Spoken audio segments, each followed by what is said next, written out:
Hello friends, मैं हूं विवेक सिंह और आपका स्वागत है आपके अपने चैनल मनी हो मनी में। तो दोस्तों, कैसे हैं आप? आशा करता हूं अच्छे होंगे। तो चलिए दोस्तों, अपने इस वीडियो को आगे बढ़ाते हैं और बात करते हैं आज के सत्र में अबॉट इंडिया लिमिटेड की, और जानने की कोशिश करते हैं कि अबॉट में हमें क्या रुझान नजर आता है दोस्तों। तो दोस्तों, हम जानने की कोशिश करेंगे इसके कुछ फंडामेंटल से, फिर हम इसको टेक्निकल चार्ट पे डीपली एनालाइज करेंगे, इसके स्टॉप लॉस, टारगेट्स और ये पॉइंट्स जानेंगे। इसके अलावा इसके कुछ न्यूज़ को भी हम समझेंगे और फाइनली कंक्लूड करेंगे कि इसमें कोई रुझान बनता है या नहीं बनता है दोस्तों। तो दोस्तों, इस वीडियो को आगे बढ़ाने से पहले मैं एक डिस्क्लेमर जरूर देना चाहूंगा कि ये जो भी एनालिसिस है या ट्रेड है, ये मैं मेरी एनालिसिस है, मैं अपना ट्रेड लेता हूं और आपके साथ शेयर करता हूं। ये कोई बाई या सेल कॉल नहीं है।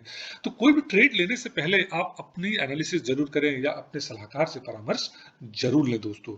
तो दोस्तों, चलिए आगे बढ़ते हैं। सबसे पहले हम बात करते हैं इसके कुछ फंडामेंटल्स की।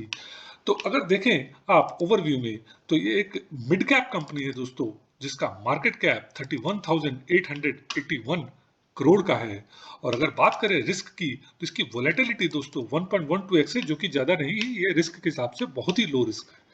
पी की बात करें तो थोड़ा महंगा नजर आता है दोस्तों, हमें 53 का पी नजर आता है। और इस पी को अगर हम कंपेयर करें इसके पीयर्स के पी से, तो सारे पीयर्स के पी जो है इससे एटलीस्ट कम नजर आते हैं, चाहे वो सन फार्मा हो, डॉक्टर रेड्डी हो, सिप्ला हो, अरबिंदो हो, या कोई भी और फार्मास्यूटिकल कंपनी हो दोस्तों। बट आगे चल के आपको समझ में आएगा दोस्तों कि ये पी इसका क्यों नजर आ रहा है और इसी पी पे कैसे बना हुआ है। तो दोस्तों, ये बात हुई इसके पी की और इसके कुछ बेसिक फंडामेंटल्स की। बात करें इसके फोरकास्ट की, तो 8 एनालिस्ट इस पे बाई का सिग्नल, टोटल 8 एनालिस्ट ने अपनी राय व्यक्त की है, जिसमें 63% एनालिस्ट इसमें अपना अपना बाई का सिग्नल या बाई की राय व्यक्त कर रहे हैं दोस्तों। इसका जो सबसे अच्छी चीज मुझे पसंद आती है दोस्तों, वो है इसके फाइनेंशियल्स। इसके फाइनेंशियल्स काफी स्ट्रांग है दोस्तों। अगर आप देखोगे, ये सारी चीजें आपको ग्रीन नजर आ रही हैं। Higher than industry revenue growth over the last 5 years, revenue has grown at an yearly rate of 20.48% versus industry of 7.29%, जो कि बहुत ही अच्छी ग्रोथ है दोस्तों। Higher than industry net income, जहां इंडस्ट्री का 3.93 का है, इनका 20.96 का है। इंक्रीजिंग मार्केट शेयर जहां 1.4 से बढ़ के 1.78 तक पहुंच गया दोस्तों। इसके अलावा अगर इसके बैलेंस शीट की बात करें, तो वो भी सारे ग्रीन्स नजर आते हैं हमें। आप देखोगे कि जहां की डेट टू इक्विटी रेशियो बाकी कंपनियों का, मतलब एवरेज जो है फार्मास्यूटिकल्स का 45.47 है, वहीं इसका 1.44 है। अगर आप सिप्ला या सन फार्मा उनका भी देखोगे, तो आपको 30%, 20% के करीब करीब डेट नजर आएगा। बट यहाँ पे ये 1.1, वर्चुअली आप बोल सकते हो कि ये डेट फ्री कंपनी है। Higher than industry current ratio के हिसाब से भी ये बहुत ही बेहतरीन नजर हमें आता है दोस्तों। तो बात करें अगर इसके कैश फ्लो की, कैश फ्लो क्या होता है दोस्तों, कि जो higher than industry free cash flow growth.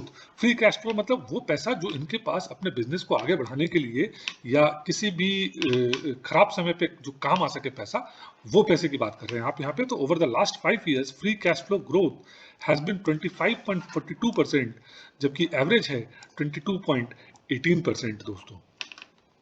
तो फाइनेंशियल्स के हिसाब से मैं कह सकता हूं, अगर आप देखें फ्री कैश फ्लो, इनके पास 610 करोड़ का तो फ्री कैश फ्लो नजर आता है, जो कि कंटिन्यूअसली 486 से बढ़ के 610 नजर आ रहा है आपको।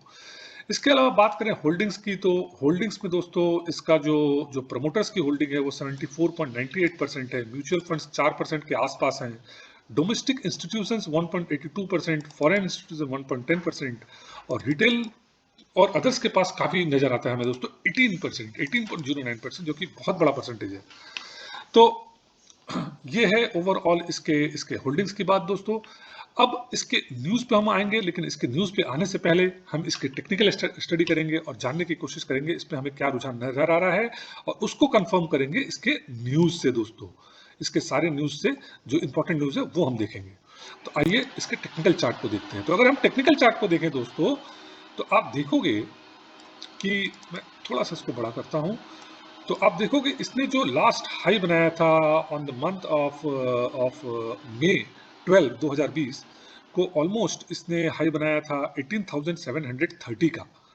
वहां से इसमें एक बहुत बड़ी गिरावट आई और 15,000 के आसपास आके इसने फिर से रिवर्सल लिया और फिर 17,300 का हाई बनाया और फिर गिर के अराउंड अराउंड आप बोल सकते हो इसको कि 15,300 के आसपास, सॉरी 15,000 के आसपास ये गिरा।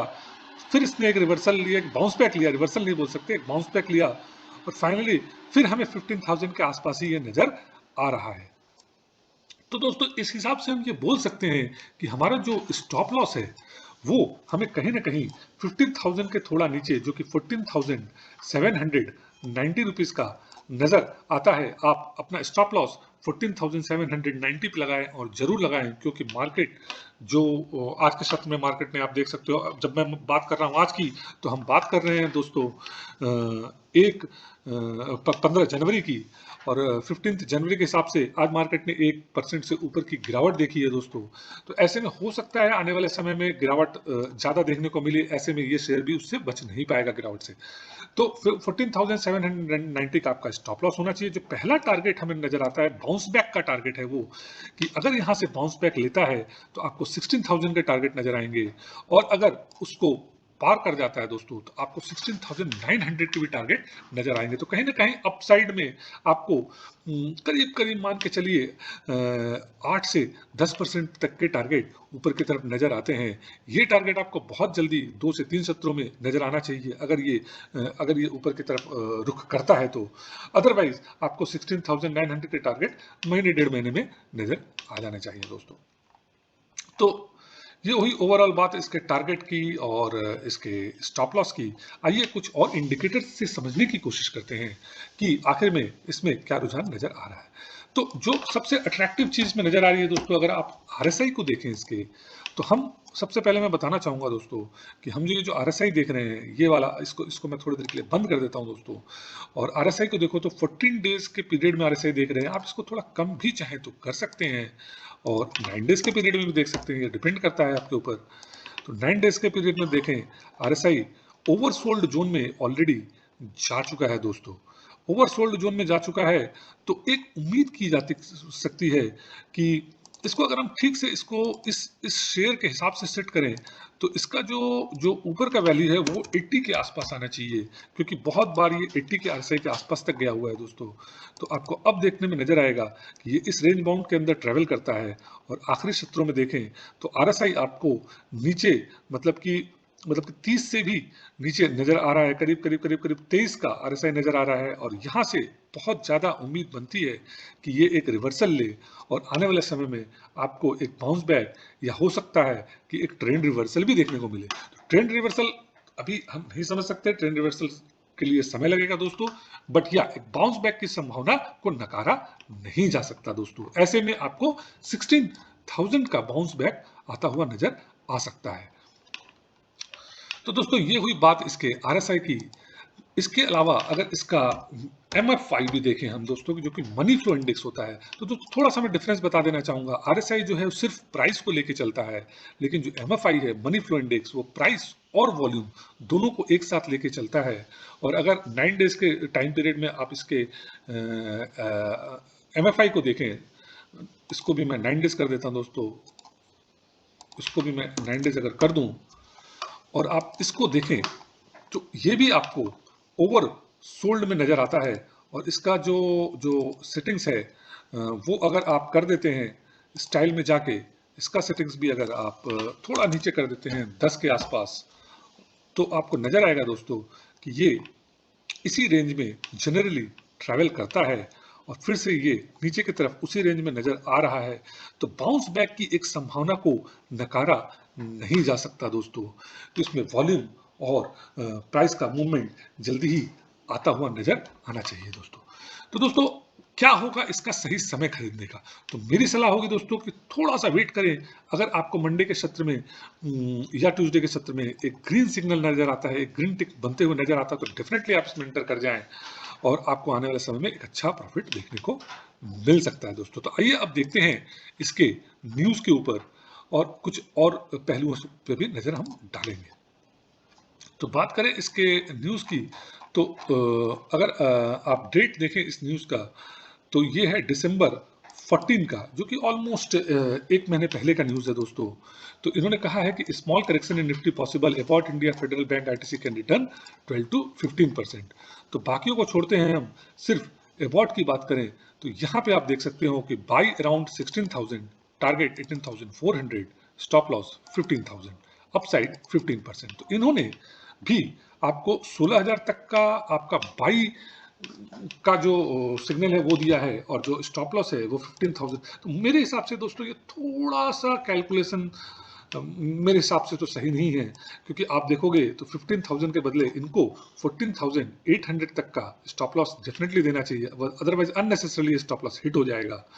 और रिस्क रिवार्ड रेशियो से देखें दोस्तों, तो जिस समय इन्होंने कॉल दिया था उससे अच्छे रिस्क रिवार्ड पे हम खड़े हैं, क्योंकि हमारा जो आरएसआई है और नीचे आ चुका है और एकदम ओवरसोल्ड में जोन में पहुंच चुका है, और हमारा जो स्टॉप लॉस है दोस्तों, हम खरीद रहे हैं इसको 15,000 पे, जहां पे इनका स्टॉप लॉस बोला था इन्होंने, हम तो खरीद ही वहीं रहे हैं। और जो स्टॉप लॉस है वो सिर्फ और सिर्फ 200 पॉइंट नीचे है, 200 रुपए नीचे है। तो अगर आप मान लीजिए 10 शेयर खरीदते भी है तो आपको 2,000 का लॉस होगा, लेकिन अगर ये आपका 16,000 का टारगेट यहाँ पे अचीव होता है तो आपको 10 शेयर पे करीब करीब 1,000 का 10,000 का लॉस होगा। तो आपका 1:5 का जो है आपका प्रॉफिट है, और अगर ये लेवल नजर आता है तब तो आपका जो जो प्रॉफिट है वो 8 से 10% तक नजर आ जाएगा दोस्तों।